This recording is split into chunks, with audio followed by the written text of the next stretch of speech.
Os pesquisadores ingleses encontraram um modo de produzir sangue humano, sangue artificial, em larga escala. Para isso, eles usam células-troncos, aspas, ensinadas a produzir, vou usar um palavrão, depois o doutor aqui vai explicar para mim, a produzir hemácias infinitamente. A técnica desenvolvida na Universidade de Bristol se destaca porque os cientistas conseguem pausar o desenvolvimento das células-tronco em uma fase em que elas são capazes de se reproduzir infinitamente, o que criaria um estoque de hemácias infinito. As hemácias são os glóbulos vermelhos e o elemento presente em maior quantidade no sangue. A importância dessa descoberta é que o sangue artificial tem chances bem menores de transmitir doenças infecciosas quando comparado ao sangue obtido por doações. O preço para realizar transfusões em série com a técnica é muito alto. Por isso, mesmo que ela tenha sucesso, as doações de sangue continuarão necessárias. Os pacientes que devem se beneficiar com a novidade são aqueles em condições mais complicadas, como anemia falciforme, que precisam de várias transfusões e uma compatibilidade alta entre tipos sanguíneos. Por isso, apesar de ainda precisar de mais testes, a técnica pode vir a ser útil em transfusões para pacientes com doenças no sangue ou com tipos sanguíneos raros. Olha, o doutor Antônio Jorge Salomão, diretor da Associação Médica Brasileira, está gentilmente aqui conosco. Doutor Salomão, boa noite, obrigado pela gentileza, bem-vindo. Agradeço a oportunidade. O tema não era esse, mas como surgiu e eu não entendo nada disso, isso é um avanço considerável? Que avaliação você faz disso? O importante numa transfusão de sangue é primeiro identificar se aquele recebedor daquela amostra é compatível com aquele sangue. Senão, os efeitos colaterais, entre elas, uma hemólise importante, que é a destruição daqueles glóbulos, pode trazer complicações, entre elas uma icterícia, aquele amarelão importante. O glóbulo sanguíneo, o glóbulo vermelho, tem duas funções extremamente importantes e simples. Ela respira, ela agrega o oxigênio através do seu núcleo e leva para os tecidos ao nível celular. E nesses tecidos ao nível celular, você vai captar os produtos, geralmente o gás carbônico, vem para a circulação, coração, pulmão, onde ele é excretado na nossa respiração. Se este sangue tiver a mesma qualidade que o nosso natural, ele será de grande proveito na medicina. Entendo. O curioso é que me passou na cabeça agora uma dificuldade que nós médicos temos com relação às testemunhas de Jeová. Ah, sim. As testemunhas de Jeová se negam, independente de qualquer situação de morte, receber transfusão de sangue. Eu levanto uma dúvida, por não ser um sangue natural e sim sintético, será que essas pessoas poderiam recebê-lo? Porque aí não seria transfusão, né? Não seria transfusão. É uma infusão, né? É uma infusão de um produto sintético. Bem lembrado. De um produto natural. Que agora, não veio de outra pessoa, como é a transfusão. Exatamente. Não sou eu doando sangue para você, Heródoto. Entendo. Seria a máquina fazendo um produto à semelhança do glóbulo vermelho. É lógico que, quando você faz, como foi citado, uma doença do sangue, várias transfusões, se de um lado ela não trata, ela só corrige a anemia. Entendo. E indivíduos que têm, por exemplo, anemia falciforme, por mais transfusão que você faça, você vai prejudicar mais ainda a doença. Por quê? O excesso de ferro circulante que tem dentro do núcleo da hemácia, você acaba tendo a impregnação da pele. O indivíduo começa a aparecer com pontos pretos na pele. Entendo. O excesso de ferro tem também suas complicações. Entendo. Doutor Salomão, agora mais uma explicação. O que aconteceu com o programa Mais Médicos? É fato que tem médicos que estão sem receber salário? Meu caro Heródoto, a saúde está doente. A saúde em alguns estados está na UTI. Podemos observar alguns estados do Norte e Nordeste, onde faltam leitos de pediatria, de psiquiatria, de cirurgia, de UTI, e o estado calamitoso que nós encontramos hoje no Rio de Janeiro. O médico faz parte dos profissionais de saúde. O programa Mais Médico, a finalidade dele é curiosa, é baseada num programa do Canadá e da Inglaterra, aonde você vai, fixa um médico numa determinada área, e esse médico fica por 1, 2, 5, 10 e conhece essa região, conhece os seus clientes. É o atendimento primário. Uma vez feito o atendimento primário, você vai, no caso de necessidade de um caso em que você não resolveria, por quê? Esse atendimento primário resolve 60%, 60% das situações. Aí, você tem um caso em que você não consegue resolver, você manda para o secundário. Entendi. Até chegar ao terciário, tipo Hospital das Clínicas, da USP, onde eu trabalhei 40 anos. O que é que aconteceu?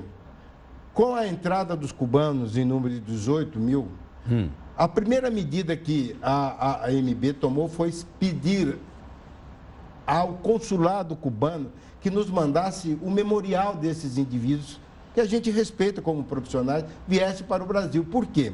Porque em Cuba você tem um curso de 4 anos de medicina e tem um curso de 6 anos.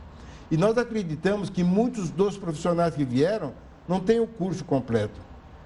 O que mais me chamou a atenção é que a maioria dos médicos que vieram de lá para cá estão localizados no centro-oeste, sul e sudeste. A finalidade era habitar, levar a medicina para os rincões, onde você não tem médicos. E isso não está acontecendo. Eles continuam no Brasil ou não? Muito bem.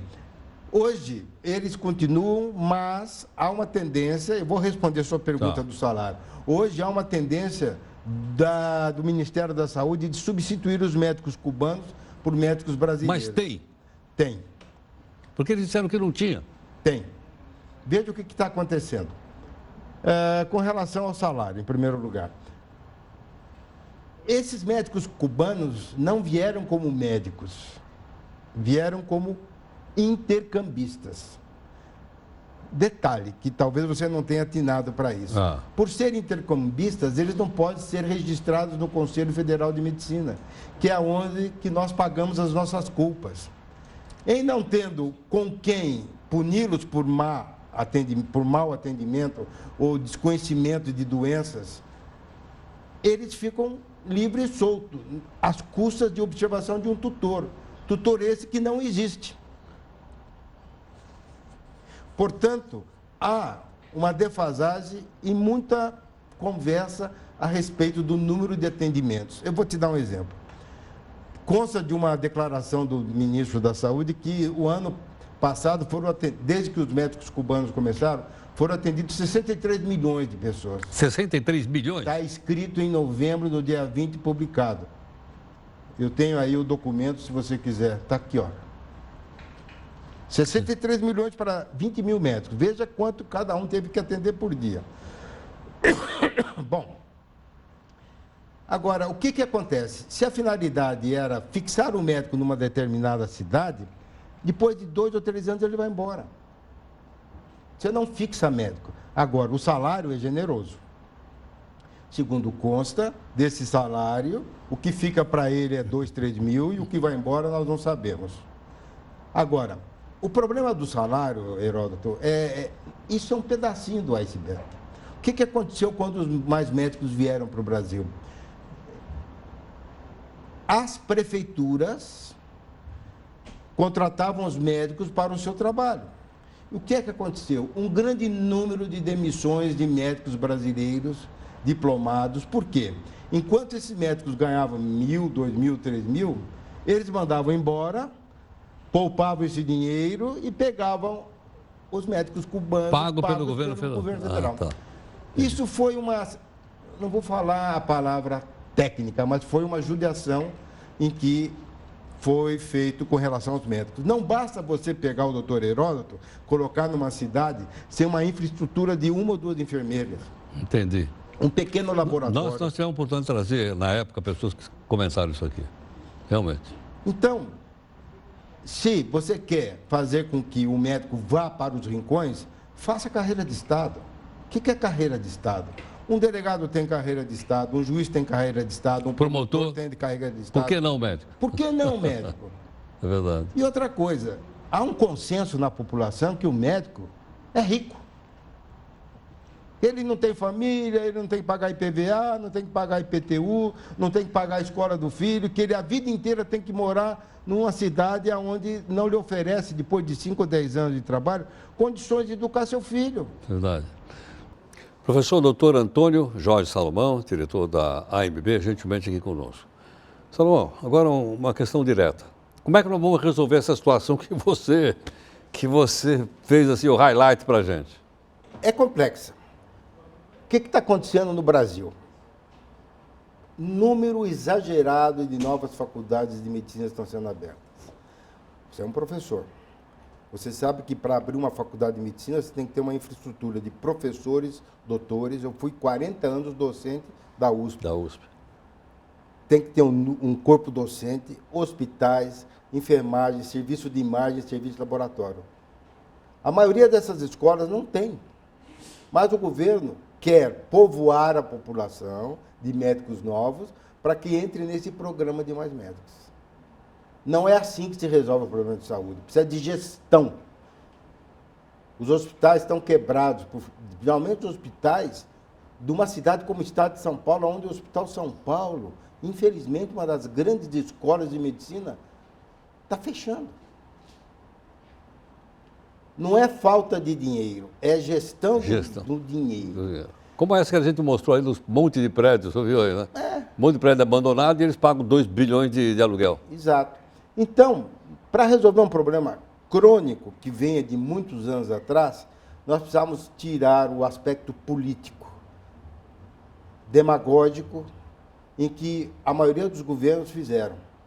A população cresce, a população envelhece. Mas veja o que está acontecendo, Heródoto. Recrudescimento da sífilis. Sífilis da gestante, sífilis do recém-nascido. É verdade, nós trouxemos aqui alguém para explicar para a gente. As doenças Zika, chikungunya. É verdade. Febre amarela.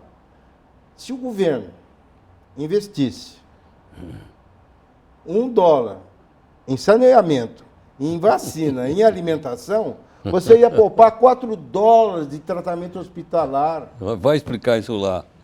Doutor Salomão, muito obrigado pela sua gentileza. Muito obrigado. Muito obrigado, viu? Muito grato. Muito obrigado pelas suas explicações.